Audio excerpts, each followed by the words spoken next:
Coucou les amis, j'espère que vous allez bien. On est bien sur Joyce TV Channel.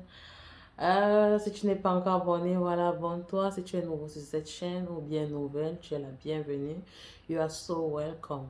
Merci de partager les vidéos, aimer et puis commentez, de me poser les questions. Je suis ravie de répondre à vos questions, ça ne me gêne pas. Ici, on parle d'immigration aux États-Unis, immigration aux Arabes Unis. Et aussi, on fait des vlogs, on parle, je donne mon expérience par rapport aux États-Unis, je parle de la vie aux États-Unis.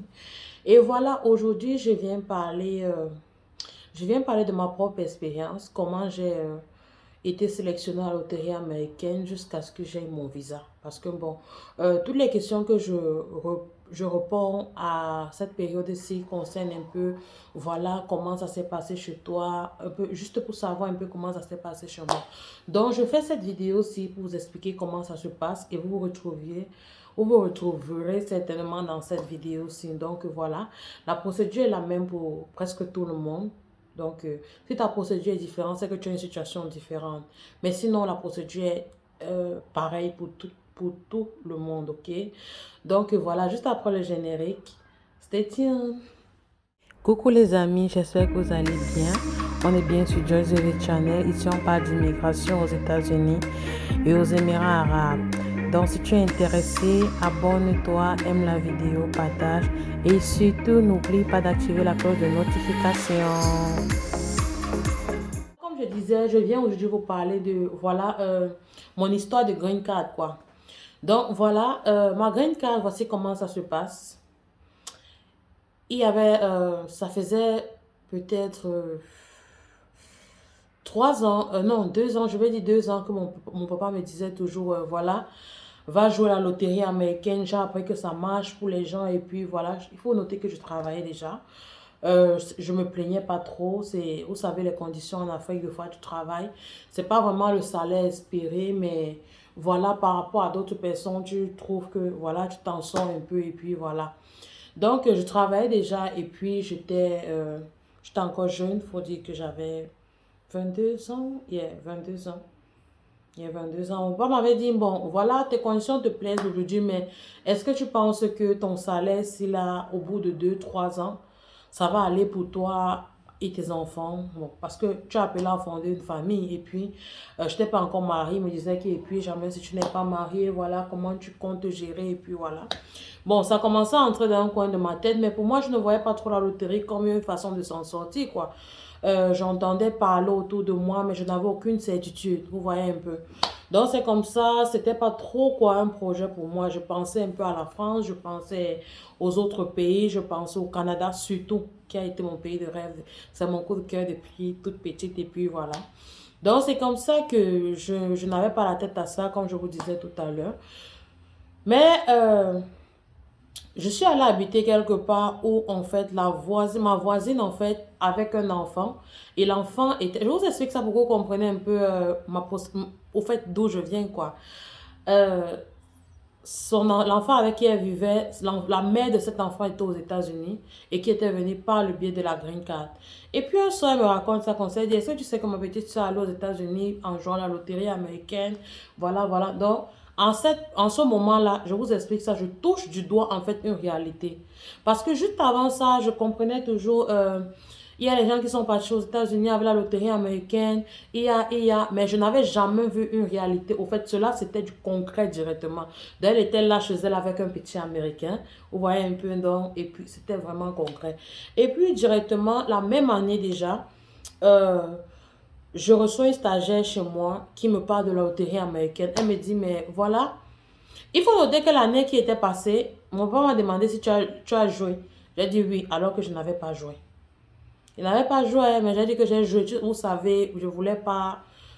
Et j'avais déjà commencé la procédure Canada. J'étais allée dans une agence où je m'étais enregistrée, j'ai payé les frais d'études de dossier et puis tout ça là. Donc, je suivais ma procédure là-bas au calme. Je me disais plutôt comme ça. Bon, voilà, je vais aller au Canada. Et puis, j'ai reçu cette stagiaire-là.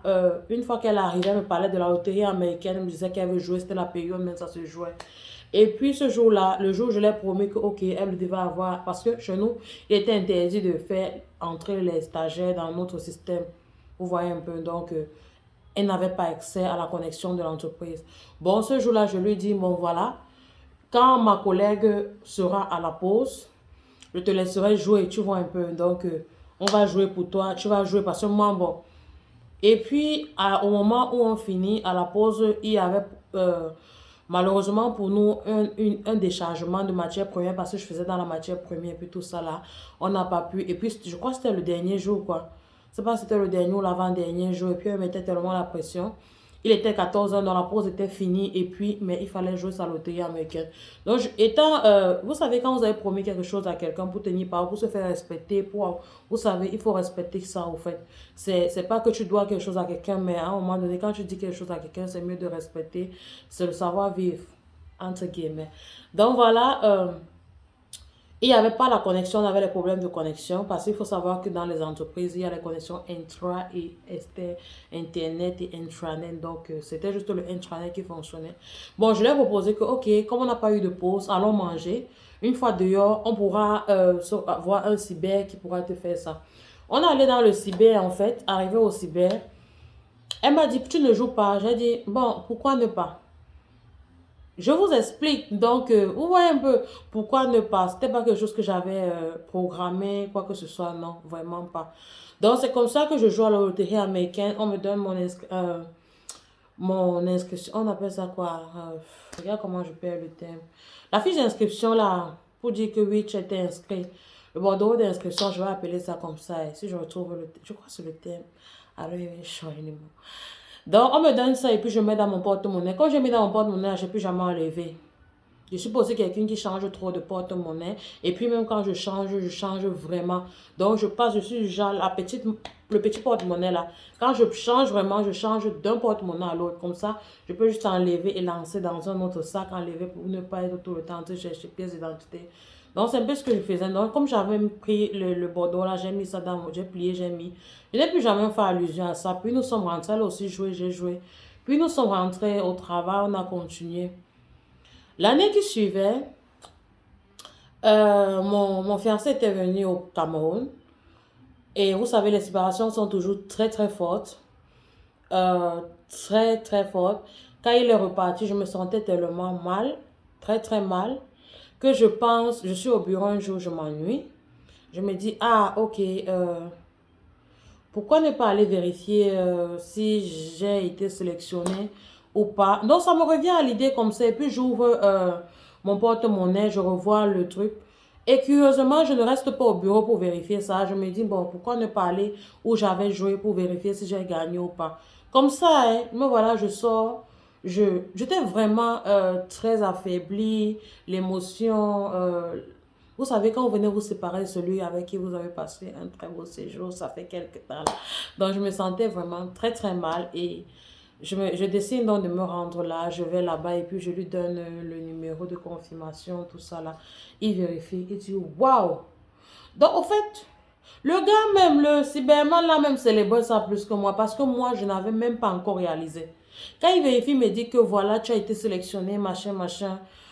Tu vas là en Amérique, voilà, voilà, voilà. En plus, ton case number est pas. Voilà, il raconte tout un tas de trucs. Moi, je suis seulement là en train de le regarder, mais mais de ouf, Au fait, je ne réalise pas à l'instant, mais je vais dire, je suis là, je ne réalise pas, et puis voilà.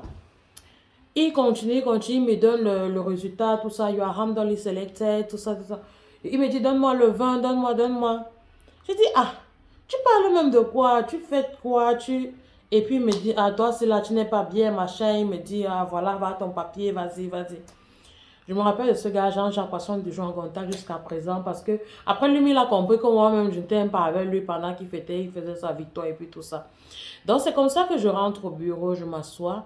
Je commence à faire mes recherches donc, sur mon téléphone et puis tout ça. Je me rends compte que l'affaire, c'est sérieuse. Donc, j'ai vraiment gagné pour partir là. Donc, c'est comme ça que je commence. J'appelle déjà papa. Je lui dis que bon, voilà, j'ai été sélectionnée. Il était tellement fier. Mais je dis je suis fière. Il dit, oh, ne dis pas encore à ta mère. Tu sais, ta mère va aller dire à ses amis là-bas. Et puis, vous connaissez l'Afrique et puis tout ça. Ah, il dit que maman, il dit que papa, non, je ne vais pas dire à maman. Il dit que, ne dis pas encore à ta mère. Ta mère va aller dire à sa copine va. Parce que, en fait, ma mère est une très bonne copine là. Donc, Je suppose que c'est pour ça qu'il disait ça et puis tout ça là. Donc, c'est comme ça que j'appelle maman, je lui dis que bon, voilà, papa dit que tu fermes ta bouche et puis jusque là, je commence à être fière, quoi. Je commence à comprendre que c'est quelque chose d'important et puis tout ça. Entre-temps, l'agence du Canada m'appelle aussi, il fallait passer à l'état supérieur, il fallait passer le TOEFL et puis tout ça là. Je lui ai dit que vous savez quoi, attendez d'abord. Apparemment, il y a un dossier plus important ici, attendez d'abord. Ha. Donc, je leur demande, attends, vous savez, je mets un peu d'humour pour qu'on ne s'ennuie pas, quoi. Donc, voilà, il faut noter ici, là, j'ai oublié un truc très important. Les résultats de mon année sont sortis le 15 mai, mais je pars regarder mes résultats le 18 août. Je vous tenais à informer. Le 18 août. Et sachant qu'à mon année, on ne jouait pas avec de passeport, je n'avais pas de passeport. Ça, il faut déjà comprendre. Et pour remplir la DS 260, il faut avoir un numéro de passeport. Nous sommes d'accord. Donc, je n'avais pas de passeport, ce qui faisait que je n'avais pas de numéro de passeport. Et au lieu de remplir, je devais déjà remplir la DS 260. Moi, je n'avais pas encore rempli parce que j'avais regardé mon résultat. C'était 3 mois plus tard. Il faut comprendre. Donc, c'est comme ça. Je suis dans l'urgence déjà de faire un passeport. Il me faut un passeport express que je fais et qui sort, je crois, 3 semaines après. Normalement, c'était supposé sortir une semaine avant. Après, mais c'est sorti 3 semaines après le stress de tout ça. Et puis, il fallait remplir la DS 260. Et il faut remplir la DS 260, je crois, avant. Non, c'est pas nécessairement avant le 30, je crois que c'est le 31 septembre ou bien octobre. Il y a octobre avant septembre, ou bien juillet, je ne sais pas trop, un truc comme ça. Mais c'est bien de le faire parce qu'une fois on ouvre les caisses le 1er septembre, c'est bien de le faire comme ça dès qu'on ouvre sur le 1er octobre. Je ne me rappelle plus trop dans les dates, je vais corriger là en écrit. Euh, donc, je ne l'ai pas fait à temps. Déjà, il faut noter ça, je ne l'ai pas fait à temps. Et j'avais de la pression tout d'un coup. Et j'avais un case number très très bas. J'étais dans les 6 000 si je me rappelle bien. Les 6 000, ok? Donc, voilà comment ma procédure commence. Une fois qu'ils ont commencé, je crois en février. Non, qu'est-ce que je dis? Je voyage en février. Non. J'ai rempli en août. J'ai découvert que j'ai gagné en août. J'ai fait mon passeport en septembre. En septembre, je remplis ma DS 260. Et je suis appelée. Mon message de l'ambassade vient le 2, le 2 novembre. Oui, le 2 novembre. Où on me dit que je dois aller faire les examens médicaux. Et puis, un autre message arrive le 18 novembre qui me donne rendez-vous à l'ambassade le 11 décembre. Je ne peux pas oublier ce jour-là. J'arrive à l'ambassade le 11 décembre et puis j'ai mon visa le 13 décembre. Ce 13 décembre-là, parce que je passe mon interview le 11, on me dit Welcome to America. Et puis, j'ai mon visa. On me dit viens prendre ton visa le 13. Le 13, donc, je reviens, je prends mon visa. Et puis, voilà comment je parle aux États-Unis. J'avais été qualifiée, j'avais été sélectionnée, j'ai eu mon visa et puis c'est comme ça que je voyage en février. Donc, j'ai mon visa le 13 décembre et puis je voyage, je crois, le 8 février. Non, je vois le 7 février parce que j'entre aux États-Unis le 8 février. Donc, voilà un peu comment ça s'est passé chez moi. Donc, c'est assez simple. J'ai reçu ma lettre. Dans la lettre, ça comportait le lieu où je devais aller à l'hôpital. Si vous êtes dans la zone, on peut vous envoyer, on vous donne les noms de docteurs. Je crois qu'au Cameroun, il y a celui de Douala, il y a celui de Yaoundé. J'étais allée à Douala vu que je vivais à Douala. Donc, en fonction de vous pouvez aller. Je ne sais pas si les listes ont changé actuellement. Donc, on vous donne le choix. Vous pouvez aller chez l'un des médecins certifiés par l'ambassade américaine. Et puis, une fois qu'ils vous remettent l'enveloppe, ils vous remettent ça peut-être 1 à 2 jours avant que vous ne voyagez pour l'ambassade. Donc, c'est comme ça que ça se passe. Une fois que vous allez là-bas, je ne sais pas si on remet les visas le même jour, mais je pense généralement, on remet les visas le jeudi. Pour tout ce que moi j'ai déjà eu à écouter. Les rendez-vous se font généralement les mardis et on remet les visas les jeudis. Parce que le 11 là, c'était un mardi. Et puis, j'ai reçu mon visa le jeudi à 15 h. Donc, voilà un peu tout pour cette vidéo. J'espère qu'elle vous aura plu. Et si vous avez les questions, vraiment, n'hésitez pas à les poser. Ok, donc voilà. Je reviendrai pour vous. J'ai aussi une autre question qui revient tout le temps. Mon interview à l'ambassade, je le ferai. Peut-être, comme je vis seule, je n'ai pas vraiment quelqu'un avec qui je peux pratiquer cette interview. Bon, moment venu, une fois que je pourrai trouver quelqu'un qui voudra aussi s'afficher sur une caméra, je le ferai. Donc, stay tuned, ok? N'hésitez vraiment à partager la vidéo, partager les vidéos. Ça aide vraiment beaucoup de personnes. Partagez les vidéos et n'hésitez pas à poser les questions. Bye! You know. I begin to. I begin to.